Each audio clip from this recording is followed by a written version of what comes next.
y tu bolsillo sin que te des cuenta? Sí. Estoy hablando de los soportes del motor.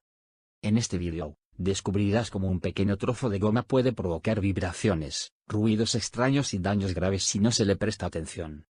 No te vayas, porque lo que estás a punto de aprender podría salvar tu coche y tu dinero.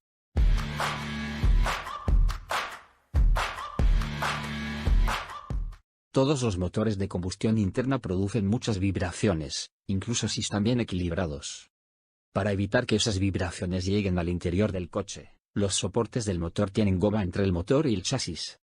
Pero, al igual que todas las piezas de goma en el compartimento del motor, los soportes del motor se degradan con el tiempo y comienzan a agrietarse.